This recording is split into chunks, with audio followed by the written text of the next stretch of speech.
All right, how's everyone doing out there? I hope you're doing great wherever you are. I want to thank you so much for joining us here today. My name is Eric Thompson. I'm president of Windermere Real Estate Services here in Colorado. And this webcast is called Providing Exceptional Value to Your Agents. So this is for you. If you are a manager, if you're an owner of a real estate brokerage company, this webcast is for you. Also, this is for you maybe if you're an aspiring manager. Maybe you see yourself in ownership or management one day. This is going to be for you. So again, I'm just really grateful that you're joining us here today. And first, let me ask you this. How many of you in your life, in your work life, have had a really terrific work experience? I'm guessing that a lot of you have had that. And also, how many of you maybe have had a not so great work experience? There's probably been at least one time in your life you've had a not so great experience. So what today's webcast is all about, it's about providing a really terrific and amazing experience for your agents, because you really have a big impact on their life, and it really trickles out into their whole life, into their family life, their personal life. If they can have a great experience with you in your office, they're going to have a great experience not only with their customers in their business, but also in their life. So we're simply here today just to help you out, to give you some strategies so that you can create an even better experience for your agents. I'm going to walk you through some strategies, some things that I do that you can model, and these things are really going to be able to help you out. All right, sound good? Our plan today is we're scheduled for an hour, and I have about 35 minutes or so of content that we'll provide. We're going to take a short break, and that will give you time to send in your questions. I'm guessing you may have some questions based on what I present to you today. That'll give you a chance to send in those questions. We'll look those over, then we'll come back after the 5-minute break and go ahead and answer those questions. So that's going to be the plan. And I also know that lots of you are watching live, and also lots of you are watching on the recording. So even those of you watching on the recording are going to benefit from hearing other people's questions. So again, thank you for joining us today, and let's dive in here. And first, just real quick, I want to share a couple things about my background, just so you know where this is coming from. This is my 23rd year of being a realtor, and boy, I love every minute of it. Maybe some minutes more than others, but I love being a realtor. I love the role that we play in people's life, helping them buy homes, helping them sell homes, helping them just to have a terrific experience at a really important time in their life. I love that. And I would tell you that for about the first 10 years of my 23-year career, I was in sales. Then I transitioned into leadership and management. So that's where a lot of this is coming from. Today, I live in Fort Collins. I've had the great chance to be in Colorado my whole life. I've lived in some really cool places all around Colorado.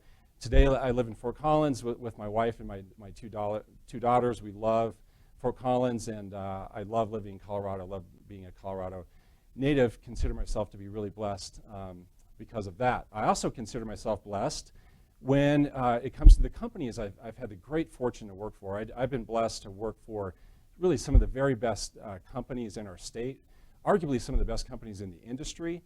I've just been fortunate that way. All kinds of great companies in Colorado. I've been blessed to work for a couple of them. Today, I'm with Windermere Real Estate. And Windermere Real Estate, you can see there, that's our footprint. We have 7,000 agents all over the western U.S. We started back in 1972. So we've been around a while, and I'm proud to work for Windermere and be helping them grow all across the state of Colorado. And what I would tell you about my my career and my history, my background, is that I've been a person who has really been fascinated by what works and fascinated by success. So I've taken upon myself to really observe that and document that, research that, and turn that into content that can help people like you out so that you can go have an even greater impact, so you can be offering great service to your people and to your customers. What I want for you today, and what I'm going to promise you today as we go through today's webinar, today's webcast, is I want to give you some great takeaways. I want you to have at least one aha where you go, wow, I never thought of that thing that way.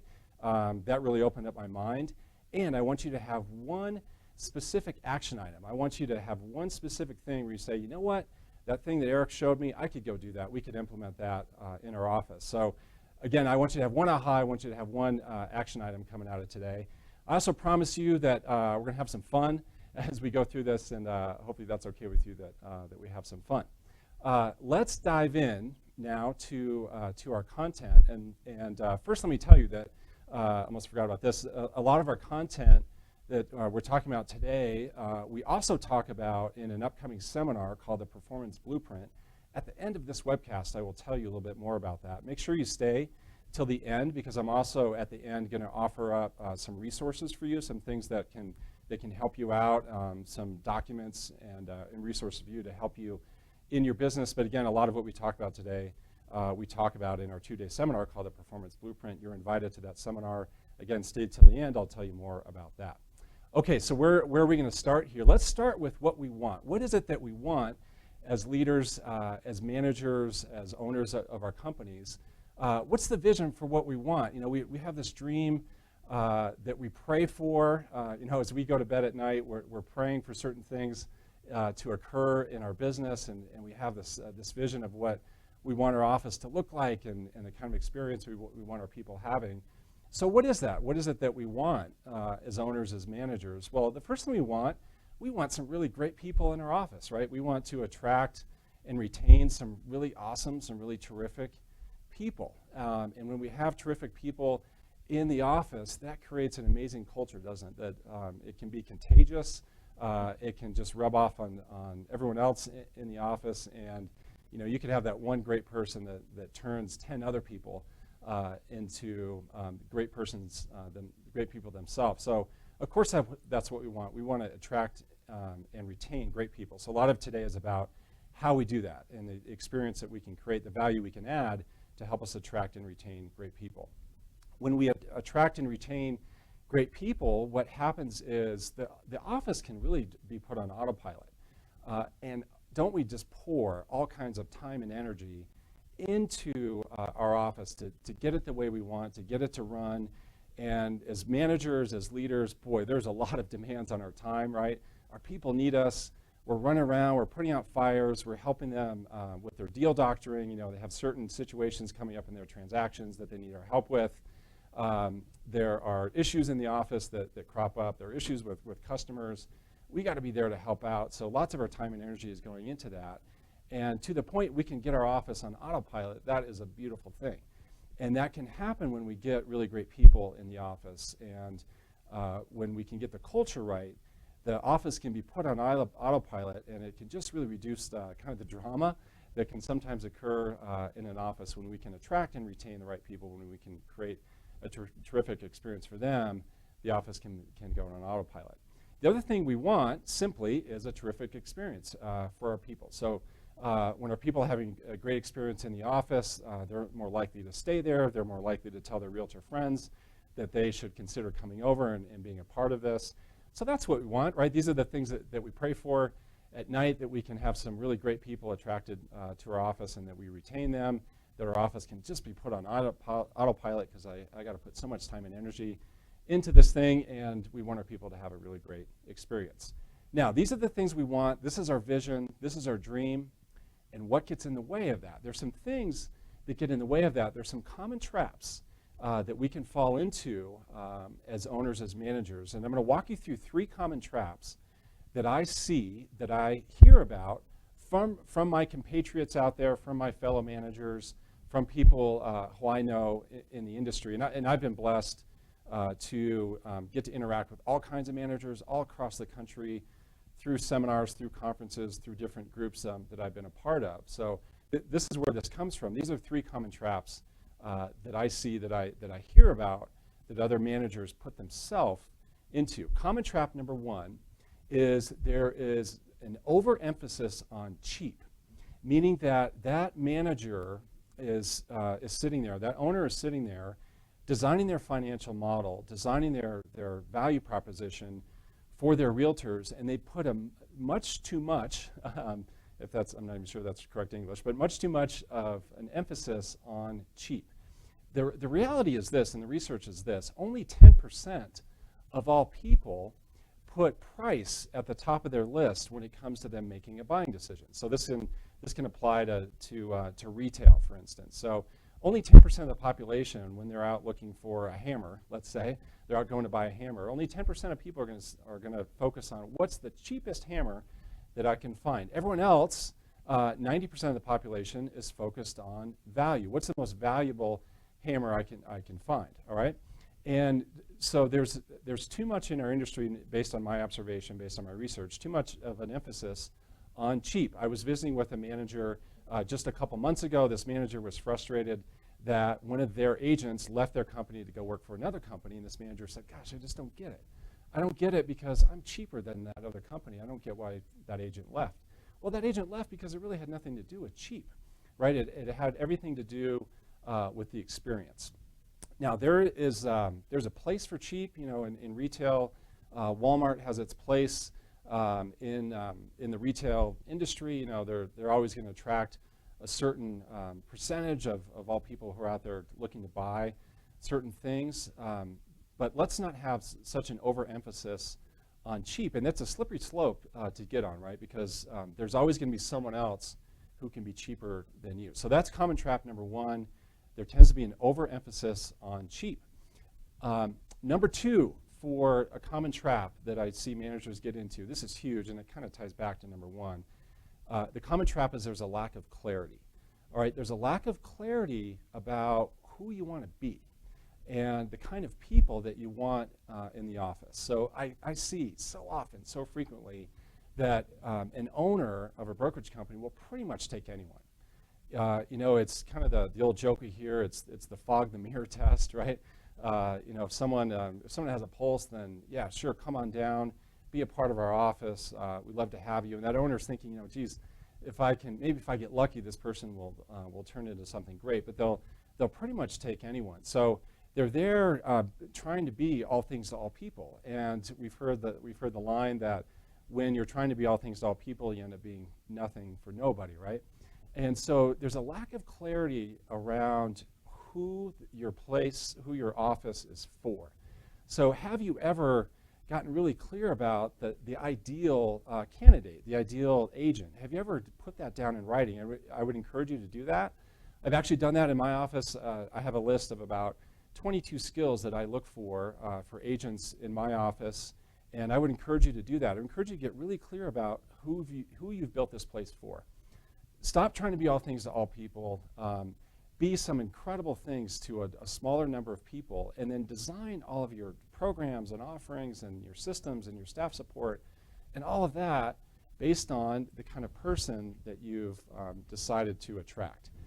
So get clear about who that person is, then get clear on what challenges and issues they have that then you can go solve for them. Get clear on what makes them feel really good and what makes them happy, then go deliver on that. And I will tell you that once you get clear on who it is that you've built the place for, everything else will easily flow from there. So that's trap number two.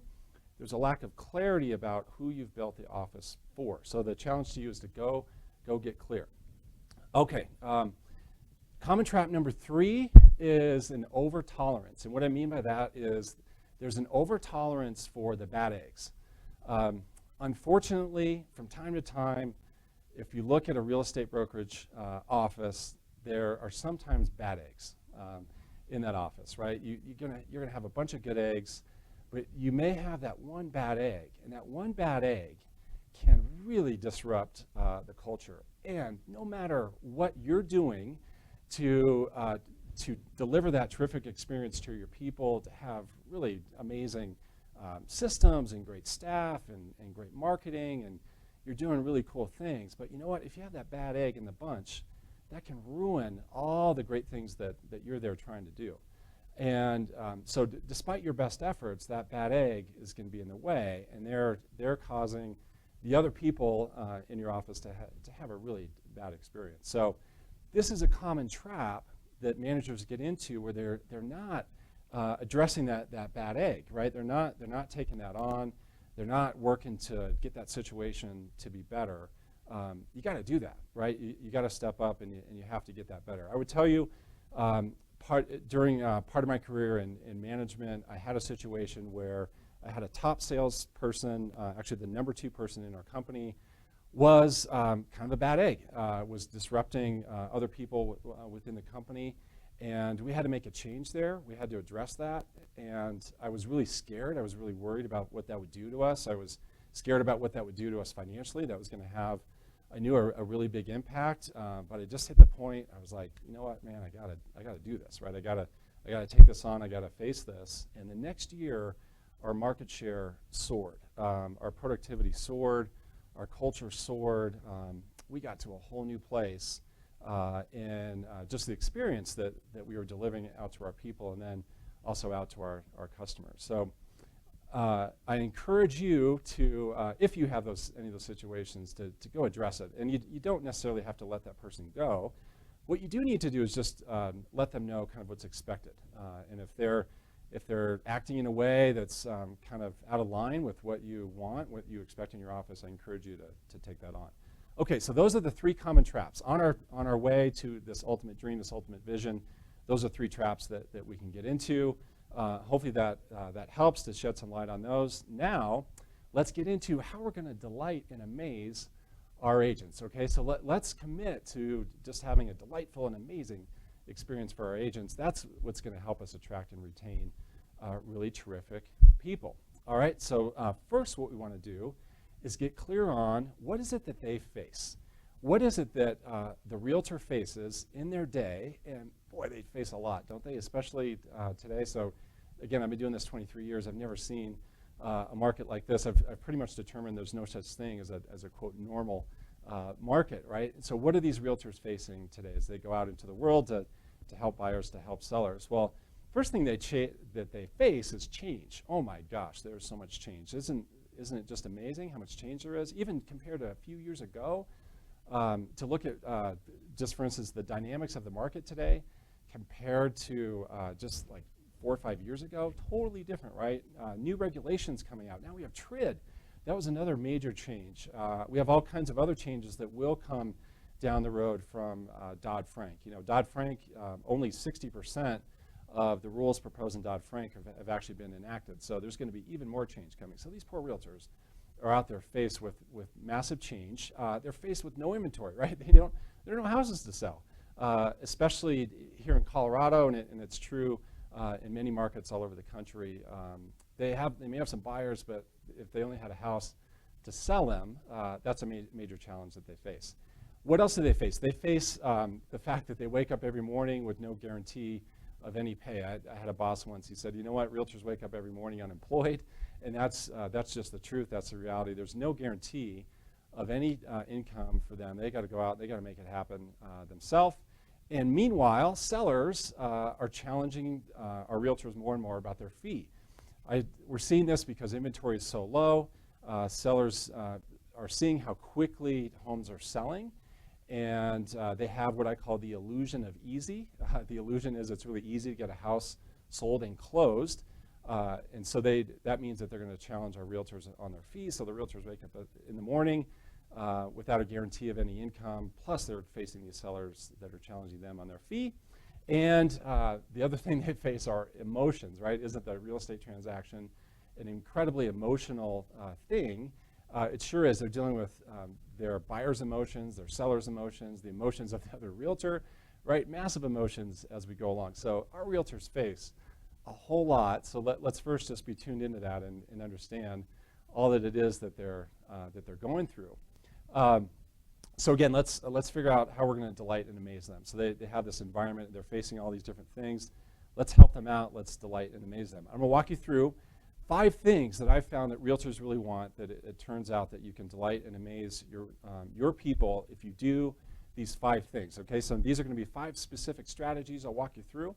Hopefully these are going to help you out. Again, this is about you modeling and copying some things that I've done, some things I've noticed other great companies do.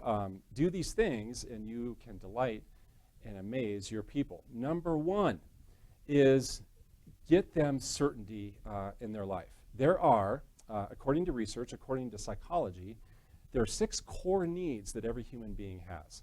We actually go through those 6 core needs in our seminar that I mentioned before. Number 1 on that list is certainty.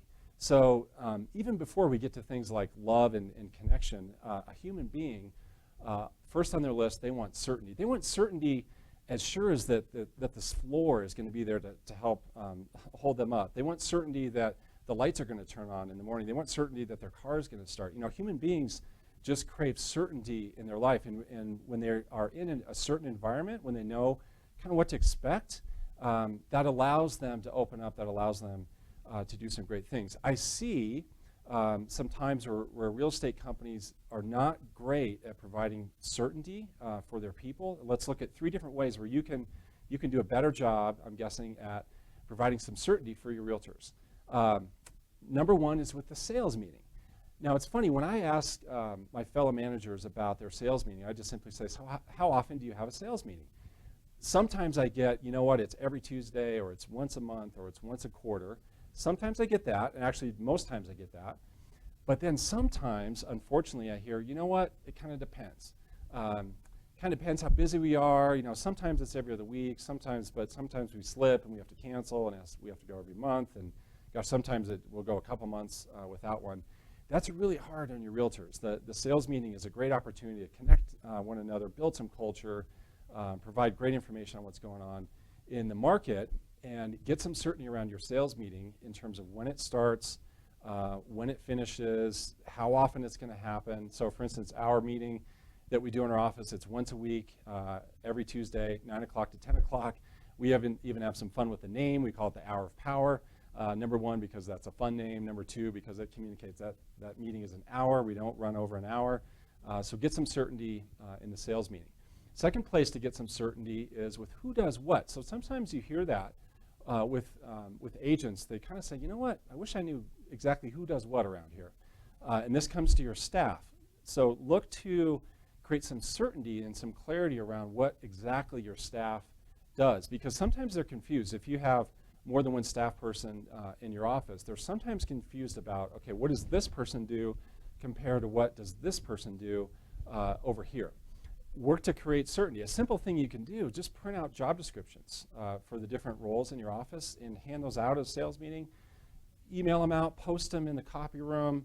I think something in writing like that can really help out, can really get some certainty around who does what. You don't want that question in their mind. You don't want them going, so who does what around here? I'm not really sure.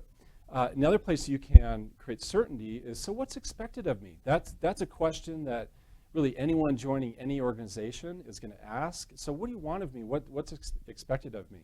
If you can do that right up front, that creates some great confidence and some great engagement with people, where they know day one they're walking into the office, they know exactly what's expected of them. We actually, in our office, we made a little video. It's about a 5-minute video of me walking our people through here. I said, you know what, in the video, you know what, here's what's expected of you. Here are the 3 things that I want from you. And I found that really has helped our people out. Okay, so that's number 1.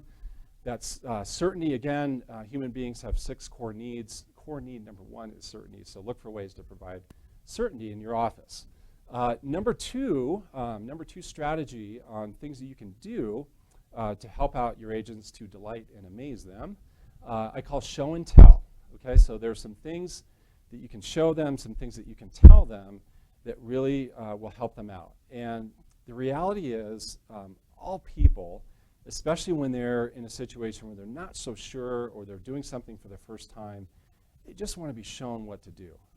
They're just deep down saying, gosh, if someone would just show me what to do, I'll do it. But someone's got to show me what to do first. So that's an easy job for us, right, as managers. Just show them what to do, tell them what to say, and they'll have a terrific experience. Here's some specifics as we talk about that. You want to take them step by step through the process. You want things broken down into little bite-sized chunks that they can easily digest, and you want to make it easy and fun for them. So as you think about what are things I can show them, what are things I can tell them, you want it to be step by step, in a list, in logical order. You want it to be broken down. You want it to be easy and fun. I want to give you an example. I had an agent start in my office about a month ago. He left a really good paying job. He's lived in Fort Collins for a long, long time. He knows a ton of people. He's going to be fantastic. He has all the kind of personality and cultural character skills that we look for. This guy's going to be amazing. Left this high-paying job. We spent the first couple of days just kind of getting him organized, right? Getting him settled, getting the business cards ordered, getting his database set. And then he comes into me one day after those couple of days and says, Eric, I'm a little nervous. I left this high-paying job. I'm just ready to get going. And in so many words, he was saying, Eric, you got to show me what to do. You got to tell me what to say. So what I gave him was this, what we call our hit the ground running checklist. And as I handed that to him, as we went through it, I watched him just become more relaxed, right? More at ease and also much more confident that, okay, here's exactly what I need to do. Here's exactly what I need to say. Even on that checklist, I put down the exact kind of conversations he should be having with his customers. And it just really, really helped him out to be able to show him what to do, to be able to tell him what to say. So look for every opportunity you can to both show and tell. Show him what to do, tell him what to say. Another thing we've done in our office is we've taken our training system and we've literally put it into a binder. We've put it into a 3-step system. We have it in a binder. We show that to recruits. We, of course, show that to our agents to help them out. And that training program is all about show and tell. It's all about showing them what to do, telling them what to say in certain situations with their customers. And I find the agents love that. It just really puts them at ease. It can really give them confidence. So again, think of all the pieces of real estate, and for your people, show it to them in a step-by-step way. Break it down into easy bite-sized chunks. Make it easy, make it fun for them, and you'll watch them really latch onto it. You'll watch them really go. My experience is people just want a path to walk, right? They're ready to walk the path, but you got to lay out the path for them, and this is how you do it in these 3 steps. Okay, what's the third thing that realtors want? What's the third way that you can delight and amaze your people? The third way is with automation. By the way, I'm hoping that you're really liking all these fun little photographs I put into the PowerPoint. I wanted to have more than just words on here, so I had some fun finding all these photographs. Third thing people want is automation, right? So people right now are so busy in their life, so busy in their business. They're hustling, looking for properties that their buyers can buy. There are multiple offers. They're deal doctoring. They're dealing with inspections, and meanwhile they're dealing with family, taking the kids to soccer and on and on. So we can help people. We can help our realtors. We can really be relevant when we can automate things for them to save them time and energy. Because you know what? When it comes down to it, those are the really only 2 things in people's way is their time and their energy. So how can we save them time and energy? What can we automate for them? I'm going to give you a few ideas, a few things that you could probably do for them to help them out, to automate their life, to save them time and energy. Number 1 is with customer contact. Now, we can't automate phone calls, and we need our people being on the phone. We need them being face-to-face with customers. What we can automate, though, is their mailing program. An example for you is something we do in our office. We do this Windermere report, which is simply our monthly newsletter. I'm guessing a lot of you produce a monthly newsletter, and I'm also guessing a lot of you don't have one, or you may be relying on one produced by your corporate franchise that maybe is just not relevant enough to the local market. You can provide massive, massive value to your people if you can get a newsletter put together that you write, and you can find someone else to lay it out for you graphically and make that available to your people. I see realtors sometimes kind of spinning their wheels trying to get a newsletter of their own put together. It's really time consuming.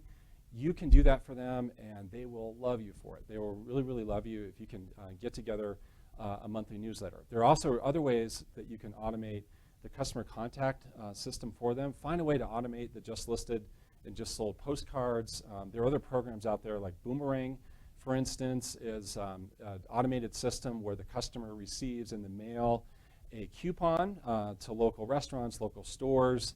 Again, that's called Boomerang, and that's a great way for realtors to stay in touch with their people because that postcard is branded just to that realtor, so it's a great way to add value out to the customer. So look for ways to automate the customer contact for your realtors. The second thing you want to automate is graphic design. Boy, do I see sometimes realtors bogged down in graphic design. I don't know why, but a lot of realtors have somehow taken on the job of being graphic designers. And you know what? They need to be out with their people, right? I was visiting with a realtor she's a prospective recruit for our company, and she was telling me that in her other company the other day, she spent 3 hours putting a postcard together, doing the graphic design of it. And this is a person who's probably this year going to sell around 30 homes. She'll do about 30 transactions. And in my mind, I'm thinking, my gosh, here's someone flying at a pretty high level, 30 transactions a year, and she's spending 3 hours putting a postcard together. That's just wrong, right? That's not right. There are better uses of her time. Boy, if you did the dollar per hour on what she earned selling 300 homes a year, would she pay someone that amount of money to go do some graphic design for her? There's no way that she would. So break your realtors of this. Find ways to help them out. Maybe you bring in an in-house graphic designer. There are also other great ways to outsource that. But go seek out maybe the realtors in your office who have taken upon themselves to become graphic designers, and they need to be fired from that job. They need to be focused on their customers, even the ones who are really good at graphic design. You know, sometimes we see that. There are realtors who just have a knack for that. They have a really good eye. They're super creative, but you know what? It's not the best use of their time. They need to be talking with people. So that's another way you can automate their life, make things better for them, work on the graphic design. The last place here where there's an opportunity is with open houses. I have seen in my career often that realtors will scramble and kind of spin their wheels when it comes to the open house. So it can maybe be an hour or a half hour or maybe even less before the open house, and they're in the office, they're scrambling, trying to get all the stuff together. I need the flyers, I need to get my signs, I need, gosh, what am I going to do at this open house?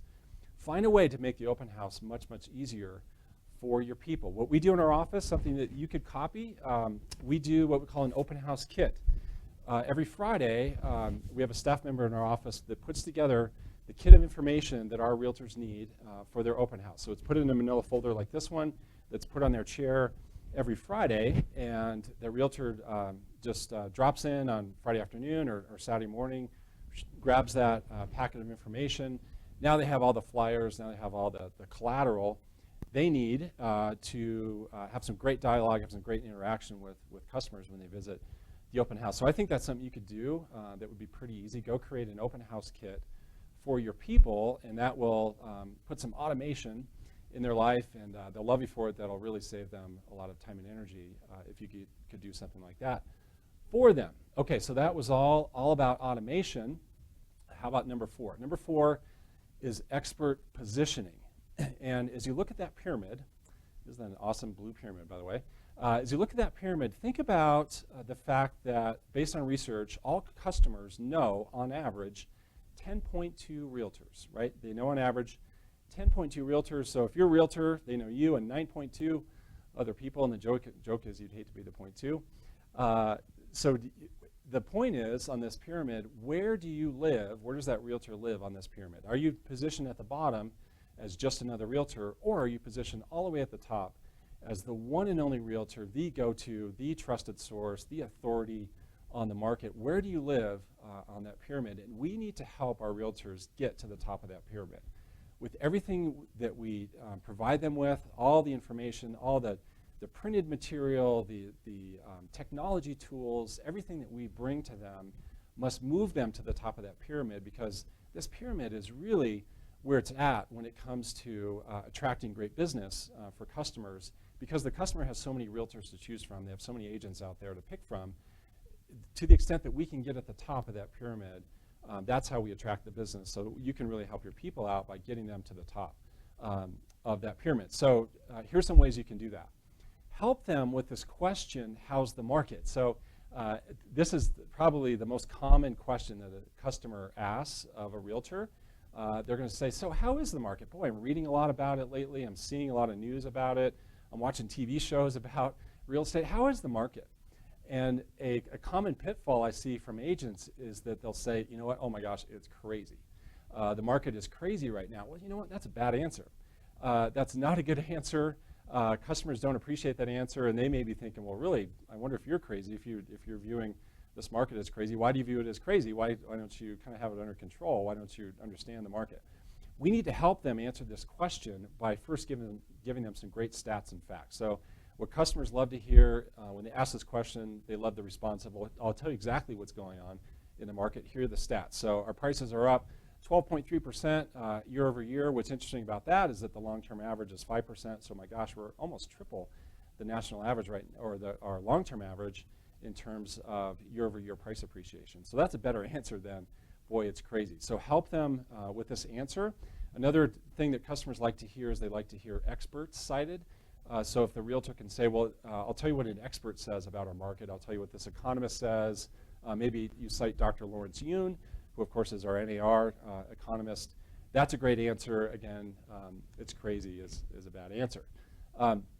So what we need to do is we need to feed them statistical information that they can pass on to their clients. Something that we do in our office is we produce this quarterly report called The Scoop. So we kind of have some fun with the name. We say, do you know the scoop on the market? So we produce this every quarter. It's just full of lots of great stats and facts and graphs and charts about what's going on in the market, and can really help our people be positioned as an expert because it's full of those great stats that customers love to hear. And so then the other thing you can do is you can feed them the expert opinion. Commit time yourself to look online, to read the paper, look for what people are saying about the market. Get those articles in the hands of your folks so they can pass that on to their customers when the customers ask them, so how is the market? They'll have a great answer. They'll say, well, you know what, I was just reading this article the other day, and here's what Dr. Lawrence Yun says about what's going on in the market. Again, that's a great answer, and customers love to hear that. So number 4, again, is about expert positioning. It's about moving your people to the top of that pyramid so that they're standing out from the other agents who are in our industry, so they're really positioned as the go-to source, as the authority on the market. Number 5 is attention, right? So the reality is, when it comes down to it, what people want, they just love attention, right? They love to be showered with attention. They want some love, right? So find ways to give them some love, and there's so many different ways to do that. One is the classic management by walking around. We in our office, we do what we call Fist Bump Friday. So every Friday you'll see a lot of fist bumps going on in our office. I'll just walk the halls, and if I see people, give them a fist bump, and I'll know something on my mind that I can congratulate them about. So it's, hey, I noticed that you got a new listing. I noticed that you got that deal under contract. Way to go. So here's some ideas. You want to use this dialogue. I noticed that. People want to know that you're paying attention, and oftentimes I'll get the reaction, wow, I didn't know that you noticed. I didn't know that you were paying attention. I didn't know that you were watching. And you say, well, of course I'm watching. Of course I'm paying attention. People love that, right? We love that as kids growing up. We wanted our parents, our teachers, our coaches to pay attention to us. So you in your leadership management role, pay attention to them, use this dialogue. I noticed that, and just find little things that you can congratulate them on. Here's some other really effective dialogue that you can use both in a positive way or in a correcting way. It's this dialogue, when you blank, I felt blank. So maybe they did something really cool. Maybe they helped out someone else in your office. Maybe they stepped up and assisted your staff or assisted another realtor. So highlight that. So you know what, when you did that, when I saw you do that, I felt so proud. I felt so good. I felt like, wow, there's someone who really gets it. There's someone who's doing the things that I want everyone to do here in this office. And you can also use this in a correcting way. So remember before we talked about the bad eggs? This is a great dialogue to use with the bad eggs. So it can be, hey, when you said that certain thing to our staff member, I felt really disappointed. I felt let down. I felt surprised that you would say something like that. You know what? It's not really how we do things around here. So this can be some really good dialogue. Hopefully this can help you out to have maybe those harder, those more challenging conversations with the bad eggs that may exist. But again, you can use it in a really positive way to highlight the great things people do in your office. And then the other thing you want to do, just be doing constant high fives. I talked about the fist bumps. Do your thing. It can be high fives. Salespeople, realtors for the most part, they're emotional creatures, right? They go through the highs and lows. they're dealing with the emotional factors of their buyers and sellers, of other realtors. They need some love, they need some attention, they need some recognition. So just give them a high five when they do something good. They need that. They need to be propped up, given all that they're facing, right? All the change, all the regulation, no houses to sell, getting beat up on their fee. So they need to be propped up. They need to be encouraged. They need to be feeling really good about what they do. So that was number 5, all about attention and showering our people with some great attention. Okay, so again, we looked at the fact that we want to provide exceptional value for our agents. We want to deliver certainty to them. We want to show them what to do, tell them what to say. We want to automate things in their life for them. We want to get them in a position of an expert, and we want to give them attention. I told you at the end I would have some gifts for you, and all you need to do is reach out to me, and I'm going to show you my contact information here in a second. Some few things that I can give you. I have a checklist, a written up checklist. It's 33 ways that you can delight and amaze your agents in your office. So reach out to me if that's something that you want. Just pop me an email. I'll email it right over to you. There's some other things that we just didn't have time for today to talk about. I'll get those to you, get you that list. The other thing that you can get is this. I just wrote this book called The 27 Surefire Strategies to Grow Your Real Estate Business. This is something else I'll get to you. Just reach out to me with an email, and I will pop this right over to you. I'll get this in the mail to you. I just need your address. I'll mail it to you, no charge. This is just a fun little book filled with some great strategies that can help you out, that can help your realtors out on ways that they can grow their business. 27 surefire ways to grow your real estate business. Also send you the PowerPoint that ran as we did this recording. If this is something that you want, if you feel like the PowerPoint would be helpful, I can get that to you. So that's how you can contact me. Just send me an email, but I'd love to help you out, love to get these things in your hand. The other thing to tell you about is our seminar. So again, a lot of this content that we talked about today, we talk about more, we go in deeper, we give even greater insight in a 2-day seminar called the Performance Blueprint. We'll be in Denver at the end of April. This seminar is for managers, it's for owners of companies who want to take their company to the next level. This is all about coaching, this is all about recruiting, and it's all about time skills. So my experience is those are the 3 things that are really on the minds of managers. They say, I want to coach my people so I can get them producing at a higher level. I want to have a really good recruiting plan so I can feel confident, knowing that I can attract some great people to my office. And I am so strapped for time. There's so much energy I'm pouring into my business. I need some really good strategies to help me out with my time and energy. Those are the 3 things that we will cover in these 2 days. We've had great feedback on this seminar so far, the other times that we've taught it. You can learn more about it at performblue.com. Just go to that website. Check it out. You're invited to attend. Again, we'll be in Denver at the end of April. Check out the website, performblue.com. I think what we're going to do now is take a 5-minute break, let your questions roll in. You had the email shown to you here a little bit ago, and just go ahead and send in those questions. We'll take a 5-minute break. I'll be back in 5 minutes to answer those questions. You see on the screen my contact information. You're welcome to reach out to me. Hopefully this helped you out. Hopefully this gave you some great ideas, great ahas. Again, the goal was to give you one aha, give you one action item, hoping that you got that, and we'll see you in about 5 minutes. Thanks a lot.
Okay, welcome back.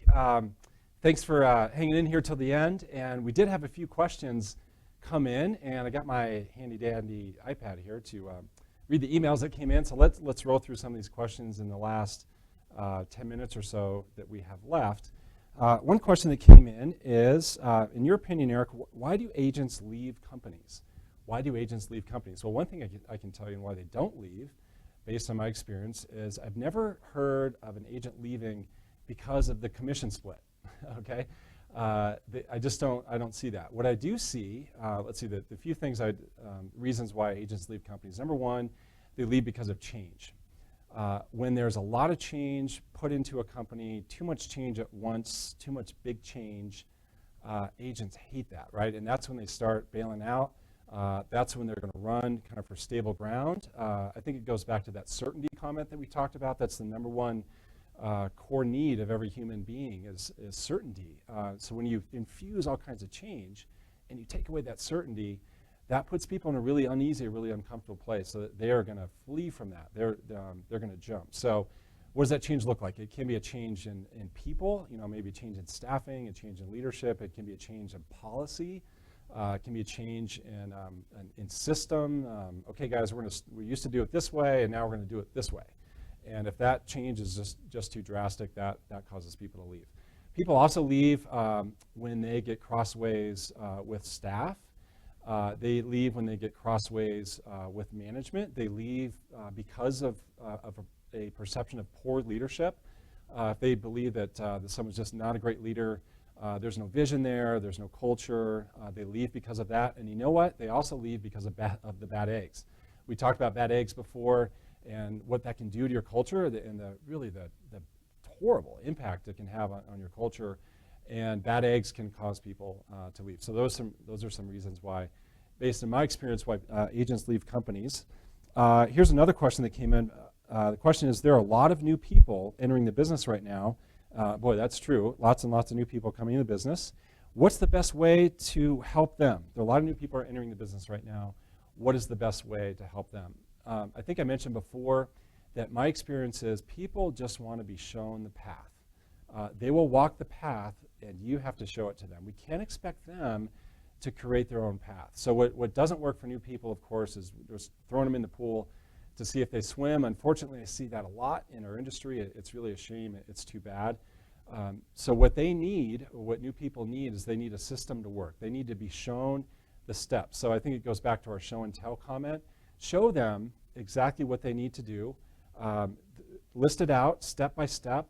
It's broken down into bite-sized chunks. Have it be easy, have it be fun, have it be really simple, have it be something that they believe that they can do, and just reduce it to the most simple of all things, and you're going to watch them walk that path. You're going to watch them do that. So for instance, in the story I told before, and the checklist I have of the hit the ground running checklist, that checklist was broken down to the very simple things. It was, okay, first we're going to categorize all your people as A, B, C. This is how you're going to do that.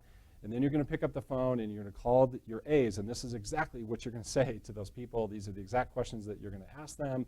These are the things that you're going to offer to them. And it works so well. He called me 2 days later and said, Eric, I have more business now than I know what to do with. And again, so people just want to be shown the way. They want to know the path. Here's another one that came in. This actually had 2 questions in this one email. First question is this one. I'm a new employing broker owner of one of my own independent real estate companies, and I'm looking to bring on agents. Can you tell me very literally, what are the steps you actually that you take to hire an agent? For instance, do you have them fill out an application? Do you check their references, et cetera? Well, one thing I'll tell you is that we go through this in detail. We spend a couple hours on this at the seminar I mentioned, but I'll tell you kind of in a quick version now. I mentioned before about the list. So we make a list of skills that we look for in an agent. That was a collaborative exercise with me and a couple other people in our office. We said, okay, what are the things that we look for in our people? And so when we interview, first thing we do is we have multiple people interview that one agent, and we're asking questions that identify if they have those skills or not. So then at the end of this process, after the end of the interviews, we get back together And we just literally go through the list and we say, all right, did they have that or not? Did they have that or not? And so one thing on the list, for instance, is proactive. Another one is that they are team first, not me first. And so we talk about that, and we talk about, is there a pattern of behavior there? Is there a history of them being proactive? Were we able to uncover that in the interview? So at the end of the interview, then, again, we go through that list. If they have most of those things checked, if they have 90% of those things checked, they're green light, we hire them. So the simple answer is we get multiple people to talk to that person, and we have a list that we're working from, things that we're looking for from that person. We most certainly check references. We most certainly want a resume. We want to see if they'll respond to the request. We say, hey, can you send us a resume? We want to see if they'll send us that. So that's just a quick summary of what we do before we have them sign the independent contractor agreement. And there's also another whole series of steps that we do leading up to that interview that works to attract some really great people. Probably not time to go into that now, but hopefully that helped you out with that answer. The second half of your question was, should I expect my personal sales volume to decline as I bring on new agents? Is there a way I can continue to sell and maintain managing agents? Should I consider hiring a manager? Boy, that is an awesome question. That's a terrific question. And the thing that comes up for me is it depends. It depends on how many people that you're talking about. And you know what, if you want to reach out to me directly, I can help you more specifically with this question. But the thing that will allow you to maintain, number one is system. What systems do you have in place in your own business to keep it going? And also what coaching systems do you have in place that can help that person out, that can kind of automate the coaching, that can automate the accountability and the business planning that needs to occur. If you're having to be really hands-on with these people, yes, it most certainly will affect your business. And that's something that I love to help people with, is kind of swinging from that one trapeze to the next, kind of going from being a selling realtor to now running their own company, and how do I do that? How do I make the leap? What are the systems that I have in place? So it's all about system. And all about the caliber of people that you hire, so you don't have to be pouring a ton of time and energy into them, that they can be kind of off and running themselves. Let's see here. Let's do one more question in our last couple minutes here. Another question came in, and this one is, what do the most successful brokerages you've been around have in common? What do the most successful brokerages that I've been around have in common? Boy, the thing that comes up for me more than anything is clarity. Clarity about who they are, what they stand for, and the kind of people that they want to attract. Again, I see way too often companies attempting to be all things to all people. That's a recipe for disaster, really. I mean, it's impossible to build a culture inside the four walls when you have different people there who want different things, and they're all over the map. If you can get much more focused on that, that allows you to build a terrific culture, which then leads to amazing results in your business. So the number one success trait I would say is clarity. Get clear on who you are, what you stand for, and the kind of people that you want to attract. Everything will flow from there. Everything will flow from there. Life gets way easier if you can put that upfront work into creating clarity in your business. So again, today was all about providing exceptional value for your agents. Hopefully this helped you out. Hopefully you have some really good takeaways, some things that you can go implement right away to help out the agents in your office. Again, they're faced with a lot in today's market. We got to be there to help them out. And if you have any questions, comments, feedback for me, anything you feel like I can help you with, if you want any of those resources that I mentioned, the list of the 33 ways to delight and amaze your agents, this new book that I wrote, just reach out to me. My contact information is right there. In the meantime, I'll say just have a terrific day, and thank you so much for being a part of this. Take care.